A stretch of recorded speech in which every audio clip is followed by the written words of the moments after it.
Croeso. Good morning, everyone, and welcome to this, one of the Centre for Digital Public Services regular knowledge sharing webinars. And today we're looking at issues around how organisations can be better prepared for the inevitable cybersecurity vulnerabilities. I'm sure that you and your organisation, like us here at the Centre for Digital Public Services, has cybersecurity threats on your risk register. So hopefully we'll hear some things today about what we could be doing around mitigating to those risks, the way we can prepare our organisations, and we've got an opportunity for some presentations and some Q&A. So we're going to hear from two very experienced presenters this morning. Joining me here, we've got DI Paul Hall from the Cyber Resilience Centre for Wales. The Centre for Digital Public Services actually recently joined the Centre as one of its members, and we've taken advantage of some of the services that that's given us. So we've had a dedicated session for all of our team staff, so about, and all of our contractors and everything on all of the awareness. One of the things I would really point out from there, it was presented by I think he's an undergraduate student at Cardiff Met, and what a better way to actually demonstrate the what you're learning than be able to tell others about it. And it was an excellent presentation, so it gives the opportunity for students in this sort of way to actually present and be part of that, and it's one of the things we like about the centre as well, on the way that they operate and bringing in that pipeline of talent. And we're also going to hear from Georgia Christensen from Tarian, where she works in the regional cybercrime unit, and then as I say, we've got an opportunity for questions. There'll be some live tweeting going on. Klinos is joining us, but we're not actually going to present this morning bilingually. However, if you do wish to ask any questions in the Welsh language, please do so in the chat, and we'll have them translated and be able to answer. So I think that's my introductions. I think it's, first of all, we're straight over to Paul. I think he's going to kick us off with his presentation. Thank you. Okay, thanks for that, Simon. If everyone just bear with me a second, I can share my screen.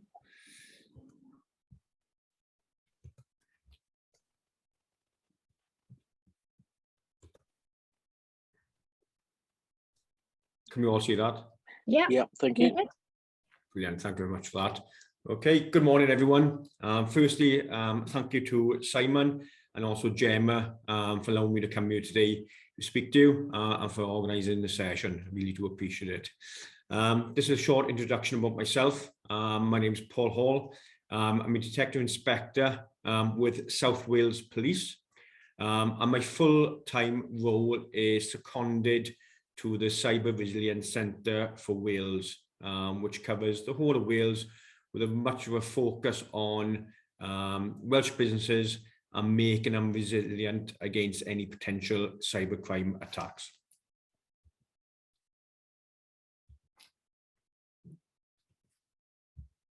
Okay, so who are we?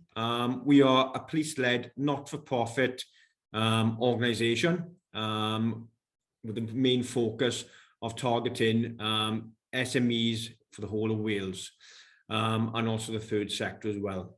It's quite a unique role for police officers, working in a not-for-profit organisation, and we're a combination of the 4 Welsh forces, so that's Dyfed Powys, Gwent, South Wales Police, and also North Wales Police as well. We are very much supported by Welsh University, the Welsh universities, who supply us with a cadre of up-and-coming students who are going to go into the field of cybersecurity, and we give them the opportunity of working alongside us as law enforcement in assisting us in trying to make businesses more resilient against cyber attacks.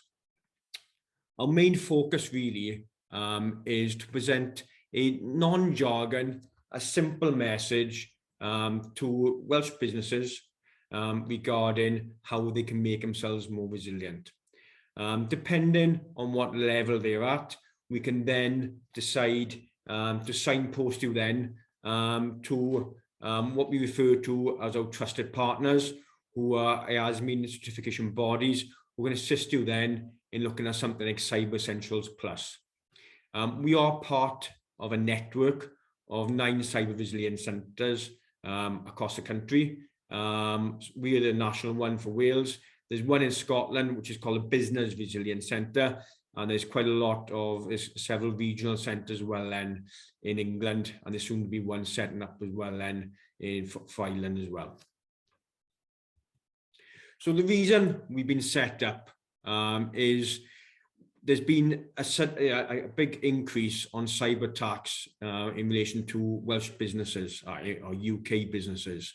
If it considerably has been increased, as we've seen the figure there, from 30% to 46%, and no doubt that figure will continue. Traditional crime, what I would refer to as traditional crime, such as vehicle crime, commercial burglaries, dwelling burglaries, certainly from my own personal experience, I've been a policeman for 23 years, are definitely on the decrease, whereas the threat from cyber crime is definitely on the increase.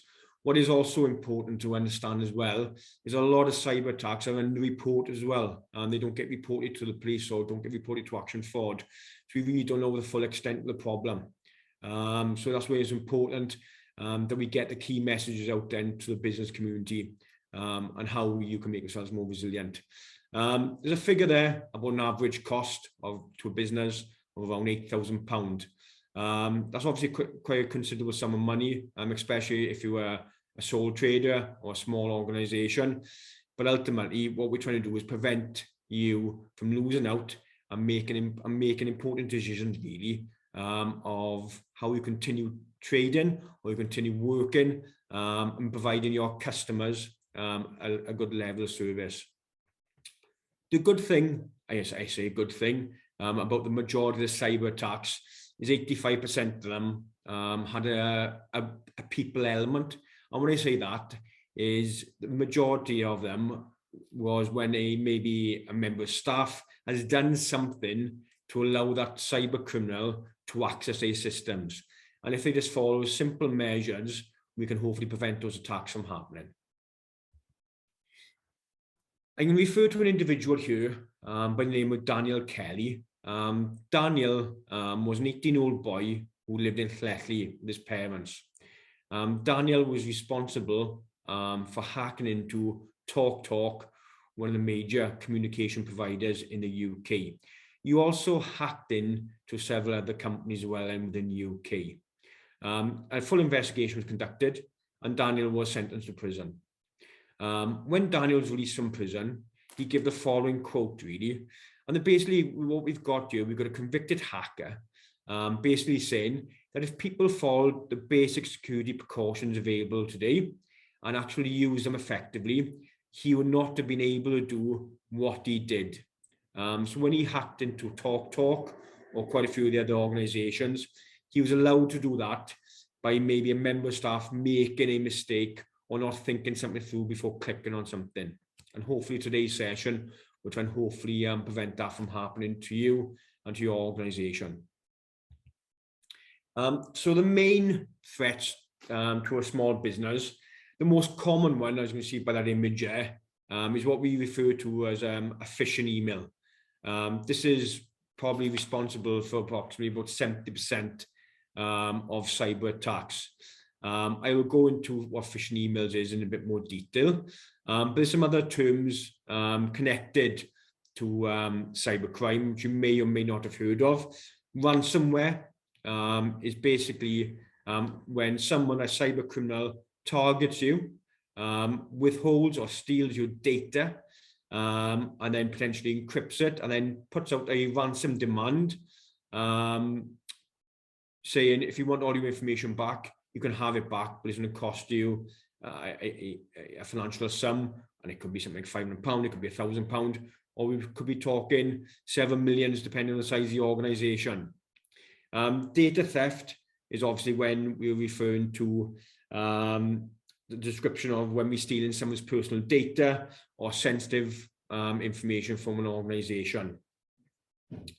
A DDoS is referred to as a distributed denial of service. So it could be when a cyber criminal totally floods a server with internet traffic, trying to prevent users from accessing any kind of online services. So an example I tend to use sometimes is if you're a shopkeeper and you own a shop on a high street in a town centre or city centre, and all of a sudden I decide to send in 50 people into your shop. I will have 50 people outside the shop. I'll have 5 people outside the shop. I'll have 5 people on the doorway, and I have the other 40 then just going around causing disruption within the store. You cannot trade. You cannot access any of your stock because you've got people in your way. Customers can't come in, and that's very much similar to a DDoS attack. Really, it's somewhere where a cybercriminal flood your internet, preventing you from using any of your services. So I'll touch on phishing and try to go into this into a bit more detail because this is one of the most common forms of attack. Phishing is a general term, or ishing should be the term really, where it's a bogus message that is sent to an individual or to an organization pretending to be someone else, trying to get you to click on something or download something, which then could allow them to install some kind of software or malware, some malicious software onto your computer with the intention really to steal data from it, to prevent you from accessing it, or even to watch what you were doing on your computer, as in monitoring your keystrokes. So it comes in different formats. The most common one really is where we got the spam phishing, where literally maybe 1,000 individuals or 1,000 businesses are targeted in one hit. It could be a common one is maybe someone pretending to be from a bank contacting you saying there's an issue with your account. If you don't do something by 4 o'clock today, you might lose all your money. Please click on this. Please download this to assist you. Trying to put someone under pressure to do it. I like to think the majority of people won't do anything in relation to that and probably know that it's a hoax, but there's still people out there because of the fear, they will panic and they will actually download something, and it allows a cyber criminal then to access their systems. We've also got more of a targeted approach, where people could do a little bit of open source work. And that, when I refer to open source, it could be looking about your social media profile, looking at the organization's profile in ways of trying to guess what your password could be. It could be ways of looking at what kind of business you are, what kind of things you trade in. And potentially if you may be a food retailer, it could be someone trying to offer you a cheap package on wine. Trying to target you that way, pretending to be a company supplying wine. But again, there's no intention of supplying you any wine, but the intention is to get access into your systems.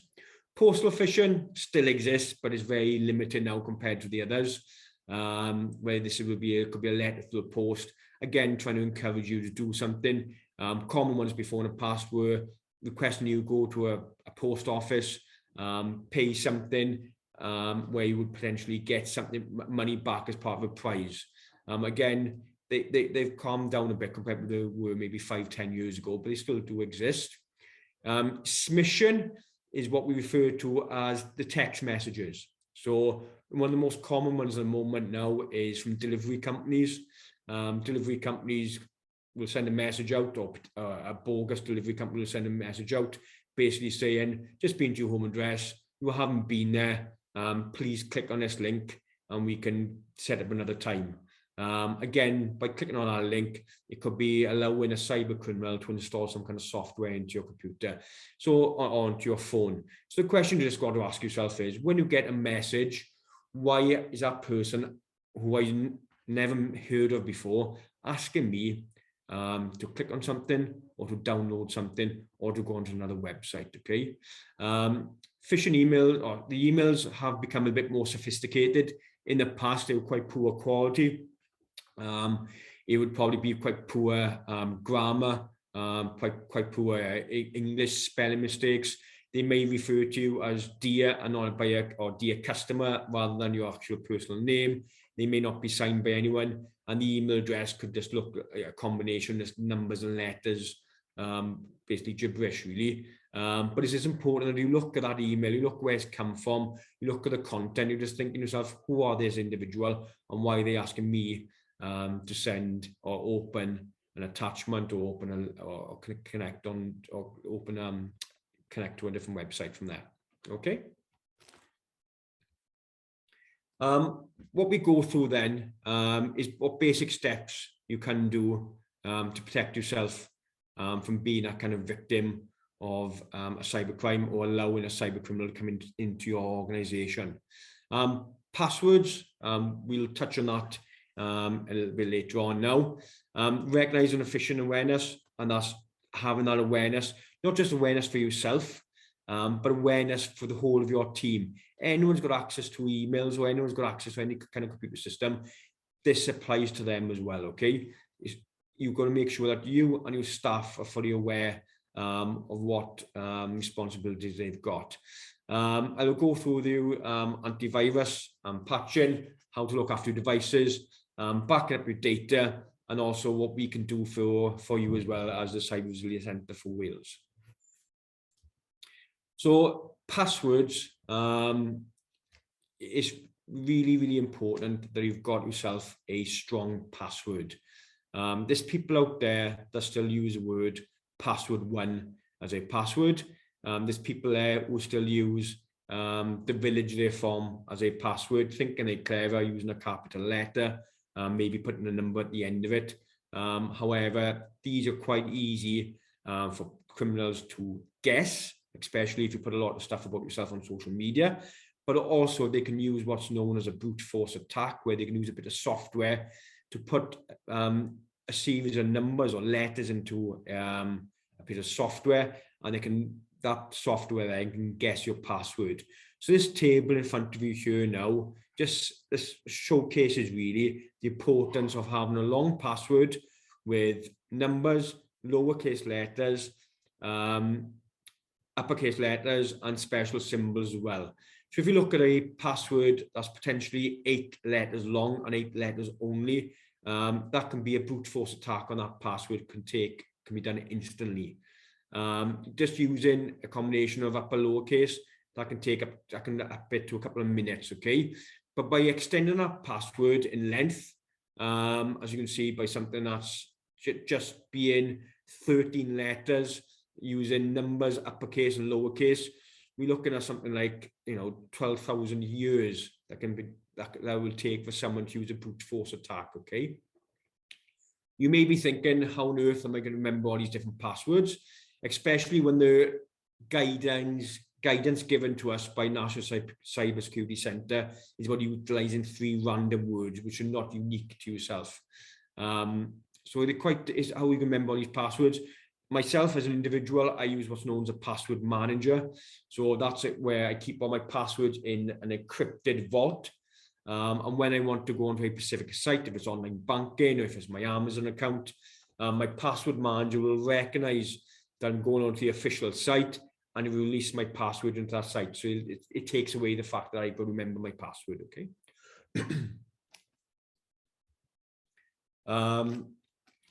This is another key one, really. When we do a lot of work with insurance companies who see a lot of claims going through cyber insurance claims, will always talk about multi-factor authentication and the importance of backing up data.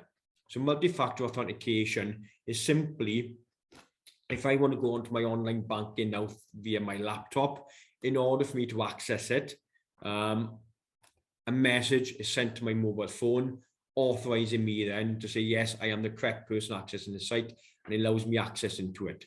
So how we can basically help you is, if a cyber criminal has got access to your email system or one of your passwords, for them to access a specific site, and that could be Facebook, or that could be online banking, or it could be anything connected to your business or organization, it will send another message to another device, basically where you've got to authorize for you to go onto that site.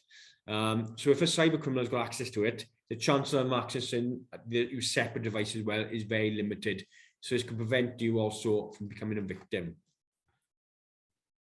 Antivirus and patching is really important to install and turn on any kind of antivirus software. Prevent yourself and your staff as well, really, from downloading any untrusted applications onto the works computer.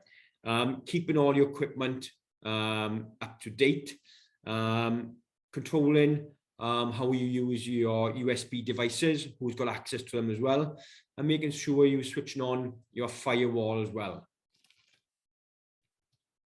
Device security. This could be making sure that you're using a password or password protection for all your different applications, and also on your mobile phone as well. If you lose a device or it's potentially stolen, you've got the ability to track it, lock it, and also wipe it remotely as well. Also keeping your device up to date as well. So if you get that screen and it comes a message, Microsoft wants to update your system, it's really important you update that system. Basically, you've got cyber criminals looking at vulnerabilities on pieces of software, but also large companies, large antivirus companies as well, have also got staff as well who are doing exactly the same thing, but from inside the organization, looking at vulnerabilities, constantly testing a product, and as soon as they identify any kind of vulnerability, they're then sending out sometimes a application for you to update like a patch, and which allows you to have the up-to-date system where that vulnerability then would be potentially eliminated. Another good one as well to be aware of is making sure that when you're connecting to a public Wi-Fi, making sure that it is actually the correct Wi-Fi site you're connecting to. A lot of criminals can set up fake Wi-Fi accounts. So you could be in a coffee house somewhere and you think connecting to the coffee house Wi-Fi, but instead you are connecting maybe to a Wi-Fi that's been fraudulently set up by a cyber criminal pretending to be that coffee house, okay? When what we will say to people is, if you're using anything like online banking, it is far safer to use your 3G, 4G network than any kind of public Wi-Fi, okay? Backing up your information, again, really, really important, especially if what you're doing today, the information you're putting into your computer system today, if you need that information tomorrow, then if you haven't got access to that information or it's been taken away from you, you will not be able to continue trading. If you're an organization, if you're a business, or if you're just an organization, you'll be able to do your core duties. So it's important you've got that backup system in place. So if you have become a victim of a ransomware attack and someone is saying to you, if you want all your data back, it's going to cost you £1,000, then that is, without a shadow of doubt, a dilemma. We will always say, as a police service, never ever pay a ransom demand. However, I do appreciate it is a dilemma for an individual and for an organization that they need that information back in order for them to continue trading. So if you've got a backup system in place and you have become a victim of a ransomware attack, then it just almost removes that dilemma from you. You can install your backup and then you can continue then your core duties then as a business or as an organization. And finally then, what our aim is really is to build up a community of businesses, charities to join the Cyber Resilience Centre for Wales. So what we offer is initially free core membership. So that free core membership gives you all an opportunity then of having a welcome pack or introduction pack, which basically is what the guidance I've already given you today, but in a lot more detail, and it's at hand for you, so you can digest it at your own speed as well. We'll also give you a regular newsletter, which gives you the do's and don'ts and reinforces key messages around cyber resilience, but also gives us an opportunity then to engage, to update you regarding new threats and new trends of cybercrime. Simon mentioned something earlier on as well, the program we run with our university students. We offer student services. This is a paid service where they can perform security awareness training for an organization. They conduct a policy review of your cybercrime policy. They can conduct an internal and external vulnerability assessment on your systems, and they can also conduct some open source intelligence work to see what's out in the public domain about you as an individual, but also about your organization as well. And it could be a way then of trying to find out what's out there, which could assist a criminal in accessing your systems as well. Okay, this is an opportunity for us to work closely with those students. They are managed by a senior ethical hacker who quality controls all the work they do. We take a high caliber of students, and generally the students that generally go into this program are students that we're hoping to take on then within law enforcement then on a full-time basis. We can also make referrals then to our trusted partners who can go on then to go through Cyber Essentials with you. These are some useful addresses with you. The first one is the Cyber Resilience Centre for Wales website. The second one is the National Cyber Security Centre. And then there's two then, depending on where you're based.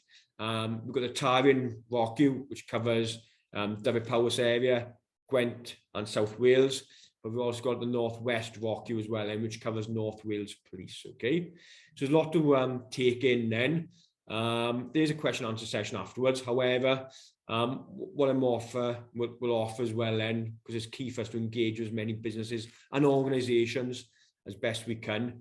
I've got all your email addresses, which Jem has kindly provided to me. I can send out an invite then to have a one-to-one meeting with myself or one of my team then to go through your cyber resilience program with you as well then. Okay, so that's the end of my presentation. I'm now going to hand you over to Georgia Christensen, who is a cybersecurity advisor who works with Tarian, which is the regional organised crime unit for South Wales, North, Dyfed-Powys and Gwent. Okay, thank you very much for your time, everyone.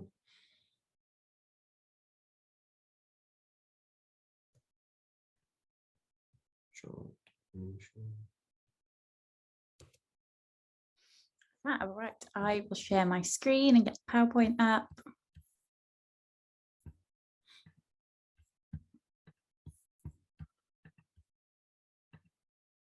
Right, so my name is Georgia Christensen and I am a cybersecurity advisor at Tarian. So Tarian is the regional organised crime unit, which I'm part of the cybercrime unit from within that. So it has a lot of different units, but I'm from the cybercrime unit. And as Paul said, we do only cover South Wales, Gwent and Dyfed-Powys. But if anyone is watching from North Wales, you're still more than welcome to contact me and I can put you in touch with my counterparts in North Wales. So not a problem at all. I'm still more than happy to help. So this is a map of all of the regional organised crime units across the UK.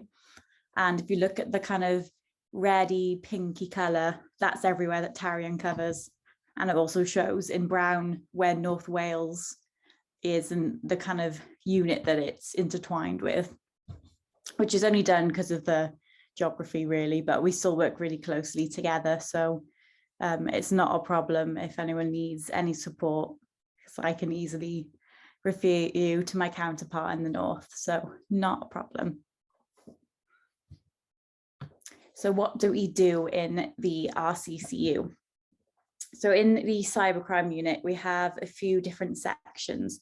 So we have my section, which is the engagement team. So I go out to different businesses, organizations, charities, schools, anything like that, and try and educate individuals or educate businesses so they can educate their own staff on how to stay safe online, make sure you don't become the victim of cybercrime, but as well as that kind of area of preparing businesses, because unfortunately it's when you'll be the victim of a cyber attack, not if, because the rates are so high at the moment. It's something that everyone is going to experience. So it's that area of protecting you for when it does happen. But at the same time, another thing that we do is we support individuals who are going down that wrong line and kind of crossing the line into the illegal parts and committing cybercrimes, basically. So what we normally see is that the individuals are younger. Cybercrime has the youngest average age out of all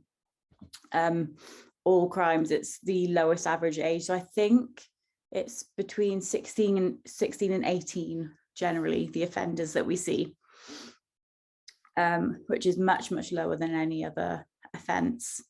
So generally, when we get referrals for these individuals to support them, it's normally from schools or kind of like community groups or youth groups normally. So they refer to us.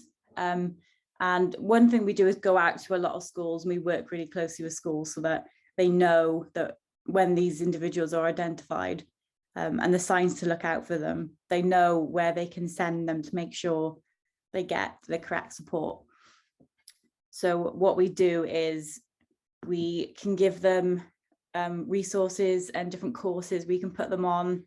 We used to be able to take them to London and show them all the things that they could do with their skills, which is on hold a little bit because of COVID, but we basically show them everything they can do and how they can use their skills legally and to benefit them in the future, to make sure they don't cross the line and start breaking the law. Because most of the time, because the individuals are younger, they don't know that what they're doing is illegal normally. So it's kind of preventing the individual from committing the crime, as well as preparing organizations and businesses for when it does happen, basically. And what we do in Tarian specifically, we have different services. Everything is free, nothing is paid at any point, and it will always be free. You can come back to us as many times as you want. Always happy to help.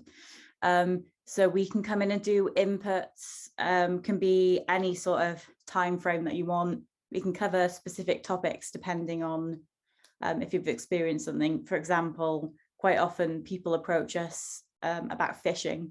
So we'll tailor a session towards phishing, but also cover other basics, but with the focus on phishing to make sure it's what you need for your organization.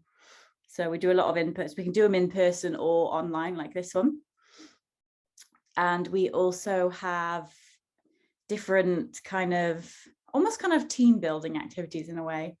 We have Decisions and Disruptions, which is a Lego game. So it allows your organization and your staff to work together and test how your cybersecurity decisions would affect your organization. So essentially, you have to choose what you're going to prioritize out of your cybersecurity, because realistically, you can't afford to put everything in place for cybersecurity because it all costs a lot. So this allows you to play around with that and test out what you could put in place and see the consequences of that without anything actually happening or any real life consequences. And it's a Lego game, so a lot of people enjoy it purely because they get to play with Lego. And there's also our escape room that we now do. So we have 6 different sets, and it works from a briefcase. So it's a cyber themed escape room. So it kind of brings together like teamwork as well as educating you throughout about different information that can be gathered from things like social media, and how using that information you can access people's devices and find all sorts of information and passwords purely because of what people post about themselves or leave around, basically. So we also have that, and most of our activities last about an hour, but again, we can tailor everything. And we also have a platform called Not to Fish, where we can send out phishing emails to test your organization, and anyone that does click on them, obviously there's no consequences because they're not real. You get taken to phishing awareness training. So those are just some of the things that we can do, and it's all free. My details are at the end. If anyone wants any support at all, just let me know. So what I'm going to do is talk you through some case studies. So these are ones that we have actually seen. They are real life case studies, but anonymized because obviously we can't give away any details. So in this case study, it features a managed service provider. So what that is someone that manages your IT for you. And we find it's quite common at the moment. A lot of organizations will outsource their IT and their IT infrastructure, normally because they feel like they can do it better, because you want someone who has the expertise to be looking after your IT. Obviously, it comes with a lot of disadvantages as well, which you'll see within this. So this was the managed service provider themselves, so the people that provide the services for the other organizations, and they were hit by a ransomware attack. So with this ransomware, it means that all of their devices and computers were infected and encrypted, meaning they couldn't access any information, any of their files, nothing at all. So all of their services were down. And because of who they are and the way their clients are intertwined with their services, all of their clients were also became infected with ransomware and became encrypted. So they wanted to pay the ransom so they could get their systems back online and also get their client systems back online.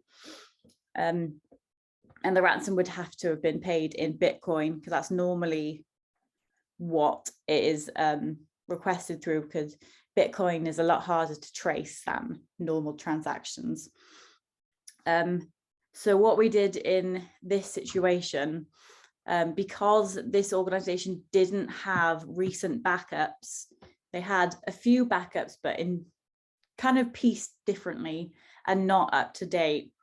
They were very keen on paying the ransom, but also we advised them not to, because there's no guarantee that you'll ever get your information back, even if you did pay the ransom. And of course, you'd be paying into criminal organizations. Like I said, no guarantee you'd ever get the money back. And you kind of paint yourself as a target for other criminals, because if they know you're going to pay, they can do it again and kind of almost use you as like a reliable source of income if they know you're going to continue to pay a ransom. So what we did was we took a kind of approach where we spoke to them to allow the managed service provider to have extra time to be able to look through their backups, piece things together. So basically we were buying them time, engaging with the attacker. And because we were able to buy them time, they were able to piece their backups back together enough so that they could be back up and running and their clients could be back up and running, which meant they didn't want to pay the ransom in the end, so they didn't, luckily. But that's one of the cases we've had, and also shows the one of the negatives of having a managed service provider. Of course, it can be really good for some organizations, but there are risks that come alongside it. This case study features a public sector target. So as far as I'm aware, I believe it was to do with the government, but I don't have any details on that because I wasn't told myself, so I don't know. In this one, again, it was a ransomware attack. Again, it was asked that they pay in Bitcoin, but because it was a public sector and government organization, most of those organizations have a policy in place, meaning they cannot pay the ransom. It's not an option at all. So of course, they never had the option to pay the ransom. So in this situation, the kind of approach we took was to work with their IT team and not against it. There's been a lot of kind of articles and press in the past about how involving the police in investigations makes IT professionals and organizations feel like it just takes longer and that we're kind of slowing the process down. But the thing is that we have to take more time to investigate and get those details that we need and make sure things are done properly. So unfortunately, it can take more time. But it is important that we work alongside. So this is a case of where we did work with the IT team, and because we were able to work with them, we were able to identify what devices had been infected and isolate them from the other devices, meaning it couldn't spread across every other device. And And because we had identified those devices, we were able to see and look into what type of ransomware was on the devices. And because we could see the type of ransomware, we were able to research on that ransomware and see that this strain had never been successful in a way, because the attacker doesn't follow through with the threats of publishing the information or not returning the data. So we were able to see that there was much less of a risk with this, so we could handle it in a different way. And because of the nature of this organization and the information that had been encrypted and therefore accessed by the attacker was sensitive data, it meant that they had a legal obligation to report that. So we helped them to interact with the ICO, which is where you would go if sensitive data had been, what's the word?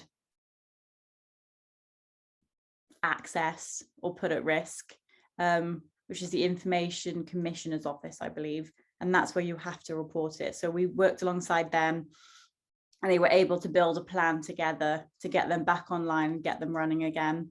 And what we did about 6 months down the line was go back to them, and we used our phishing platform, and we just checked basically if they were going to fall for this kind of incident again, because we were able to identify that the ransomware accessed their devices because someone opened a phishing email. So we also went back to them to make sure that they'd learned from it and that this kind of thing couldn't happen again. So I do have one more, and I'm aware of the time, but I'll go through this very quickly. So this is a scenario. Normally I would ask everyone what they think, but given how hot it is and the limited time, I don't think people are going to want to be throwing their answers out. But if you want to, go for it. So in this situation, a marketing agency was hit by ransomware. They remain operational, and the attack has not affected the services they provide to customers. Sensitive data has been obtained, and criminals are demanding a ransom for the safe return of the data. Payment must be made within 7 days via Bitcoin. Otherwise, the data will be released on the ransomware gang's sites. So normally I would ask what people think they should do, who the organization should contact, what the kind of impact could be, and whether the organization should pay the ransom. And I'll start going through my thoughts on it, but people are more than welcome to say anything if they want to. I've clicked on the chat and now I can't go back. So annoyingly, I cannot close the chat now that I've opened it, and it's right in the middle of my screen. Yeah, definitely isolate systems. So what I would say is this organization, for some organizations who have been hit, but they still are able to operate, I think there's almost a false sense of security that they're okay because their business can still carry on. It's not affected them really, but even though this information has been taken. So I think it's important to remember not to fall into that false sense of security, and remember that just because you're still operating, you can function as normal. It doesn't take away the threat and the danger of the situation that the organization has been placed in. Yeah, definitely don't pay any money. Potentially, yeah, depending, it could present a really big risk depending on the nature of the data. Definitely tell the ICO.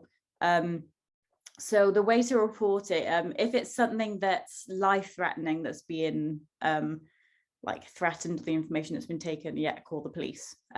We'd normally say report it to Action Fraud, and then they disseminate it and send it over to us. I know Action Fraud is a misleading name because it just says fraud, but Action Fraud is the hub for reporting cybercrime as well. It's not just fraud. So that is where you would go, and they would send it on to us. Yeah, definitely identify what information has been taken, definitely inform the ICO.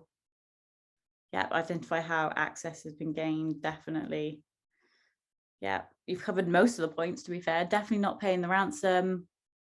Another point I would say is to inform everyone who's had their information taken, because it's important that they know, and then they know additional steps that they can take to protect themselves. And definitely identifying how it happened, because then you can prevent it from happening in the future. Based on lived experience, that's very interesting. I'd love to hear more about that. Yeah, I think you guys have covered pretty much everything, which is definitely good. This is my, oh, now I can close the chat. What is going on? How have I opened my emails? Well, having a meltdown is the heat, basically. Yeah. Well, now I can't get back to it, so I'm going to have to. Okay. Yeah, stop sharing screen. And there we go. There we go. I'll put my emails in the chat, but my laptop is having a meltdown. But that was the end of it. If anyone has any questions, because I was unable to see the information on the slide, so apologies if I missed anything.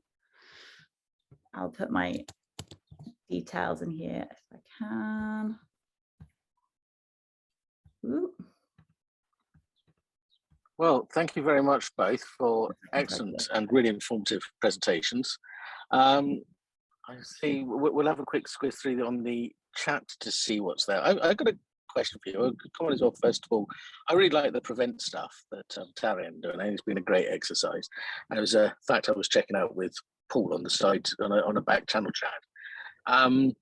He referenced the guy, the school kid who attacked TalkTalk, and you know, Dido Harding as the CEO had to resign, and I think they were fined 400,000. They lost 4 million company records. I think were attacked. You know, people's records were attacked. Be interesting to know what the size of that fine would be today, because I think those rules have changed since then. But there is that point that he started off attacking, you know, trying to just hack into a school for sort of fun.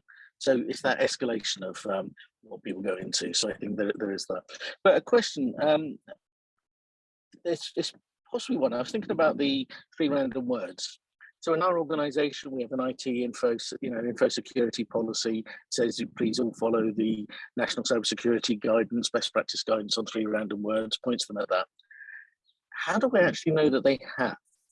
Do I just have to go out and get one of those? You know, is it you take it on trust at that point, or is one of the only reasons is to get, or where I can check it, is an ethical hacker to come in and start doing some sort of brute force testing to see if they can get in on somebody. Yeah, because I can say it's in our policy, but it's not one that you can't. So I can't go into any systems, can I, and see, oh look, they've got 3 random words, or they've still got their pet's name.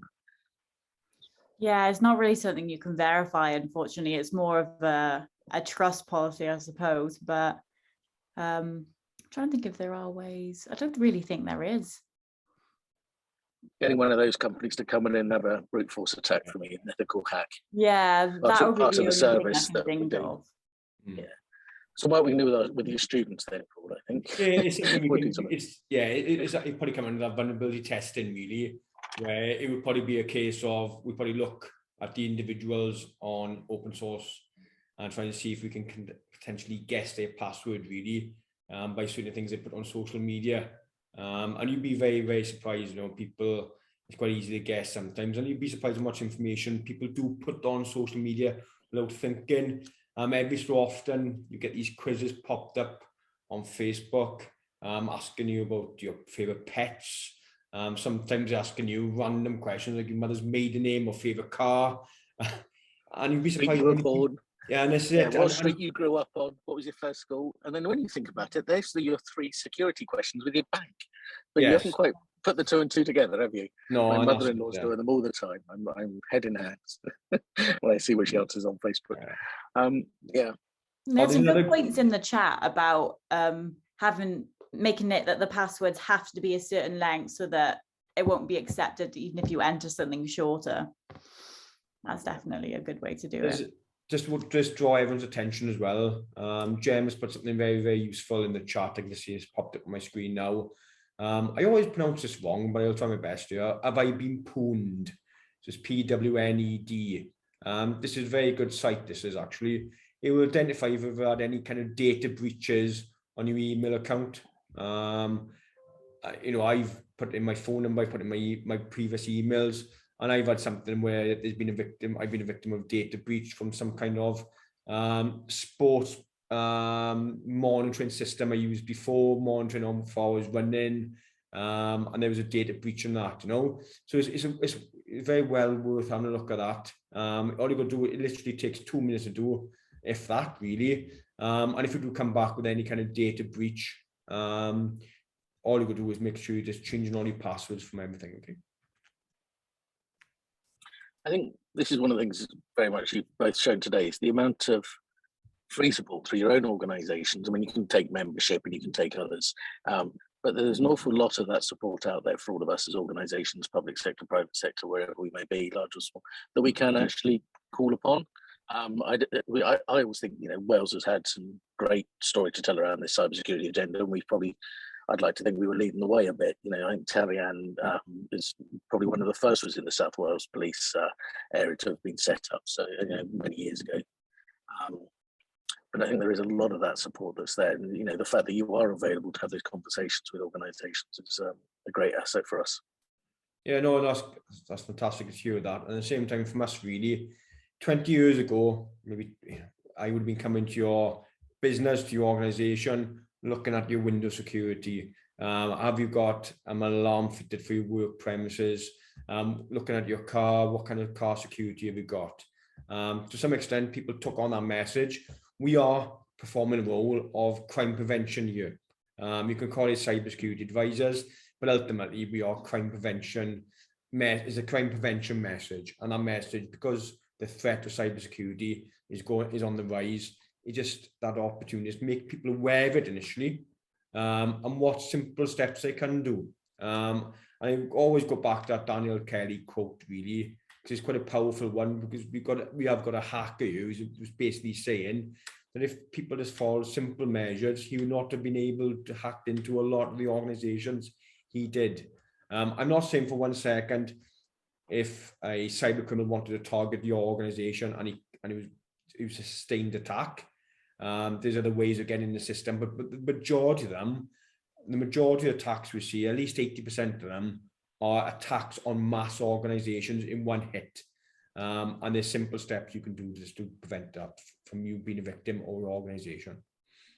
At that point, you see, again, saying on the talk one, I seem to also remember that the Information Commissioner, actually, their report was that they'd failed to implement the most basic of system, cybersecurity measures. So not only had he recognised it, that was part of the find and the findings of the Information Commissioner at the time. And then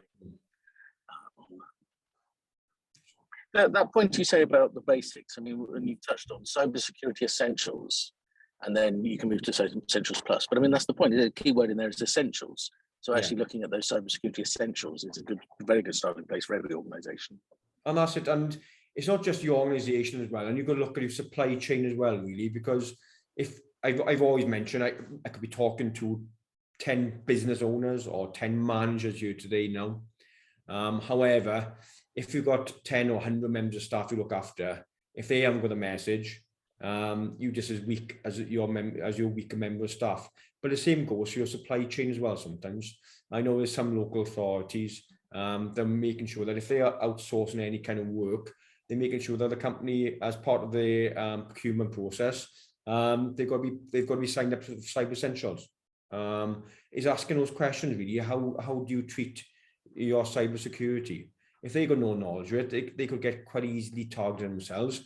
And when I got access to someone's emails, it didn't take me long to look around who they're in correspondence with all the time. And I can send out a couple of different emails to a couple of different organizations asking for money. You think it's coming from the correct organization, but in fact, it's coming from a cyber criminal. So it's just important that you ask those questions to your supply chain as well.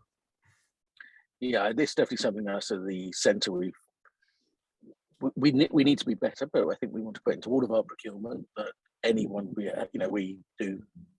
we procure services from has at least that minimum cybersecurity essentials. Yeah, and I think if we all start doing that, then, as you say, the supply chain starts moving down the supply chain. Yeah, and that's it. First, you just want to get that knowledge, that awareness to as many businesses as possibly can. I know there was something mentioned in the chat. I think you mentioned it, Simon. What I'll do, I'll send out an information email to Gemma, and then Gemma can send out information out to all of you then. And if you want us to discuss this in any more detail with me, we can set up a meeting outside this meeting as well, because I'm conscious of time for everyone. Okay. Any more in the chat there that I'm missing? No, nothing else. No other questions. Any other nothing else? Anything from Paul or Georgia before we close down and let people get back and get another fill up of some ice cold water before their next meeting? Right. Okay. Well, thank you very much, everybody. And I'm not sure what the topic or when our next knowledge sharing, but probably a bit of a break over the summer. Perhaps give you a break, Gemma. Yeah, next one's going to be September, and I'm working on basically the autumn schedule over the summer. So I'll circulate that, and it'll be on social media as soon as everything's confirmed. So yeah, enjoy your summer, everybody. I'm certainly going to. Thank you very much, everyone. Diolch. Take care, everyone. Thanks for your time. Thank We you. appreciate it. Take care.